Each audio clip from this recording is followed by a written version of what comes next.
Welcome to the latest episode of Between Two Couches.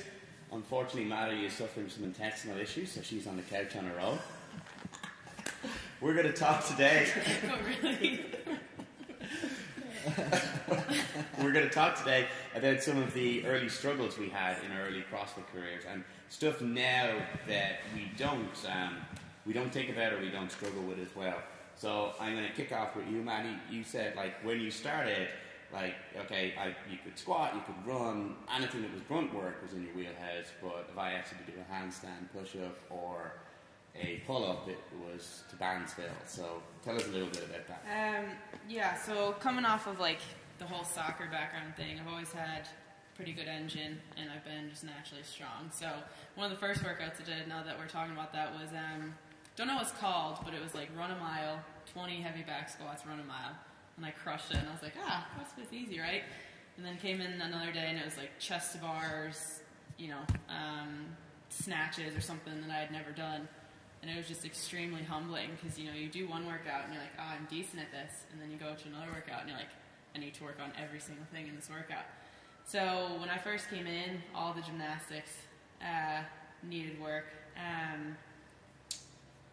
So it was just a matter of kind of dialing in what I needed to work on.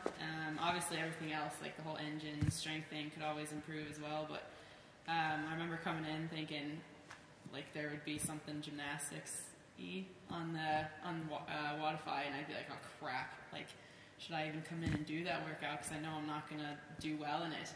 And then it was kind of like a mental switch to come in and obviously just work on weaknesses, which is then kind of when it started getting addicting, like, okay, I'm seeing progress now. Did all the handstand push-up, pull-up programs that they have to offer, which are really good, by the way, for anyone watching this. Recommend it. The beginning is a struggle, and there's still things to this day that you see come up in a workout where you're not 100% excited about, but that's why we do the sports. There's always room to improve, always things you can be working on. So, basically. So I think that's pretty important to realise, is that there's never an end point. Yeah. And it's always a struggle. So, Derek, you came in and did some burpees. I did. And then said, whoa, everyone's supportive. Yeah. And that made you come back. You can't remember your second workout. So early in CrossFit, what were some of the things that you were like, I'll never get, or, made you go home and cry? Okay. Yeah. It's very weird talking to you when you're this close.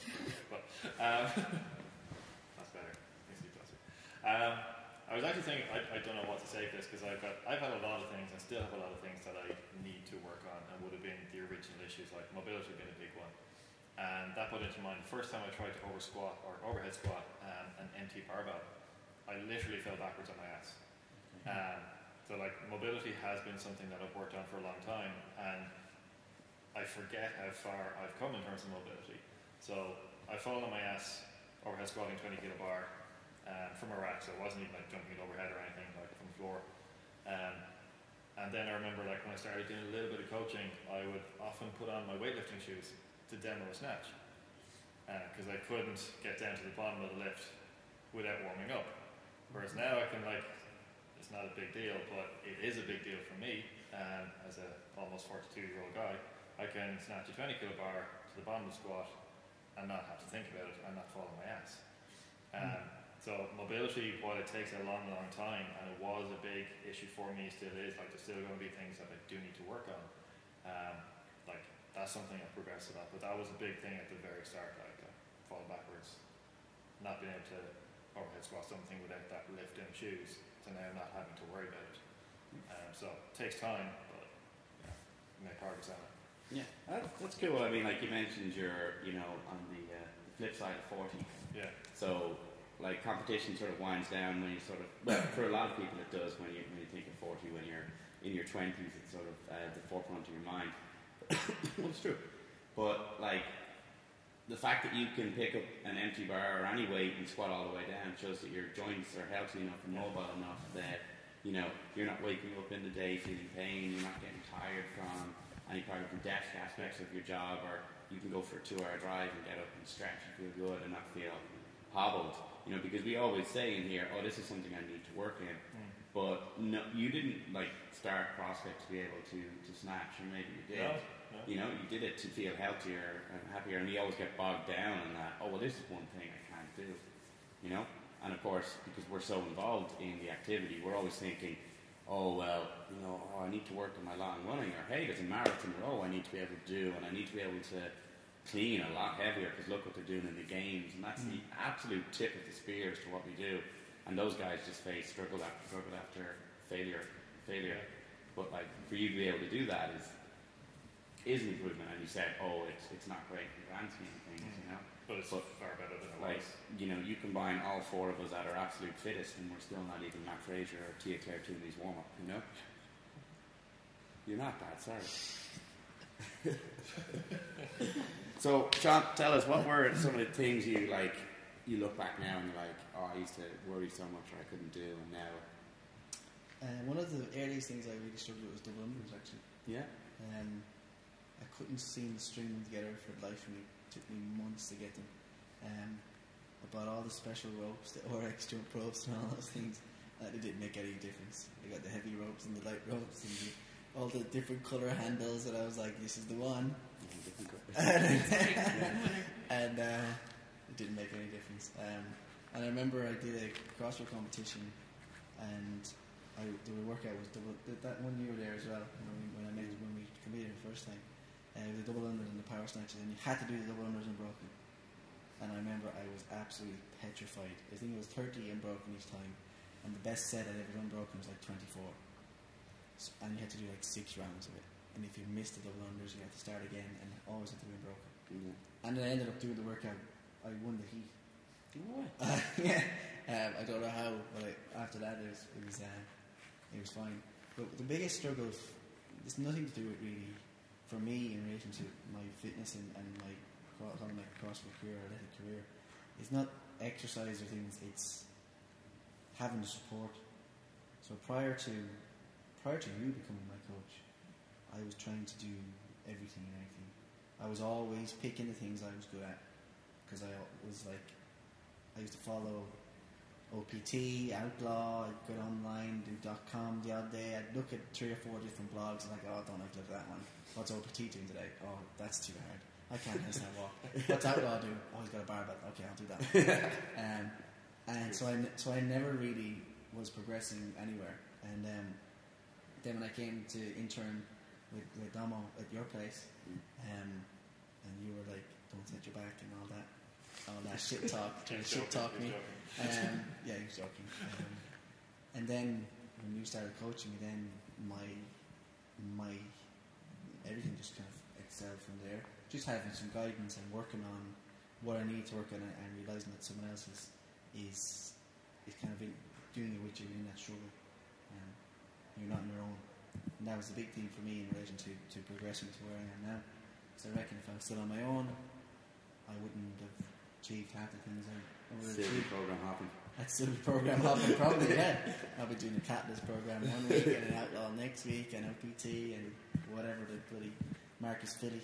Marcus Philly's ripping off my demo videos at the moment. Absolutely, yeah. On his Awakening series. Got the image rights there. Yeah. So, yeah, for me, that was the biggest struggle to start, having no guidance on where I should be going. And once I got a coach, once I started working with you, then it really it can fast track my progress in a sense. And I'd reach out, tell everyone that if you're struggling and you feel like it's overwhelming and you can't get the progress you want, I mean, finding a coach or someone that can work with you is the most valuable thing you can do, because life's hard enough on your own. Absolutely. Especially, and then bring CrossFit into it, where there's so many things that you have to try and think about to fix or to work on: gymnastics, weightlifting, cardio, whatever it might be. And like that, creatures of habit, we always go towards what's easier for us and what we enjoy doing. And it's okay every now and then, but long-term progress, you need to struggle to grow. Absolutely. Yeah. And that's a good point. Like, someone has done what you've done before. Someone knows the path. Yeah. You know, like if you want to get strong, sure, just start picking up weights and see what happens. Or go to someone who's got the deadlift you want, got the back squat you want, and say, how did you get here? You know, you want to get lean, someone has figured out how to eat for that, you know. you want to improve your gymnastics, someone's written a program, and like there's always tweaks and improvements, you know. I know for me, like it was weird that I could like have the mobility to do pistols and single leg squats early, and actually did a muscle up the first time I tried. So my friend Shane, well, like that was the lucky, and that was the early victory, and that's important. Find an early victory, find something you're good at, and cling on to that, like Rose on the door. But he showed me these rings. It's a Titanic reference there. Okay. Yeah. Oh, she's hanging on to while she's in the water. She's frozen. Yeah. Okay. Find something to cling on to. Okay, Jack is frozen.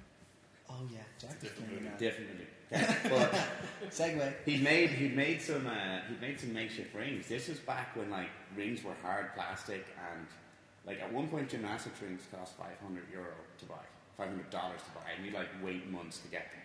So credit to Mr. Glassman for making gymnastics rings accessible to everyone. I think you could probably buy a pair at home for like $20 now if you wanted to.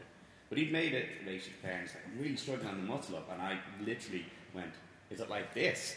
And he didn't talk to me. He walked back into his house, and he was out in Kildare, and like I didn't drive at the time, so that was awkward. But I struggled on kip and pull-ups. I couldn't get the rhythm of it as well. I know now it was down to mobility, and we didn't have the education.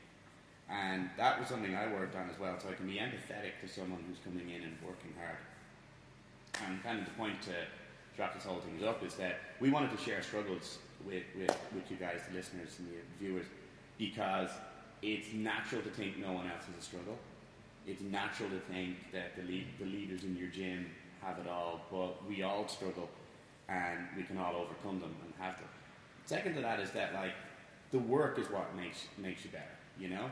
Like when you come to the end, you're going to remember the times you really sweated hard, you really tried to do 10 wall balls unbroken and couldn't believe that you finally got your first rope climb, you know? You probably won't remember the time you tore up and down the rope 10 times and didn't think about it as part of a workout, but you remember that first clamp and feeling like you're, you know, hanging off in the stratosphere when in reality you remember that first double under and like, did I actually get that?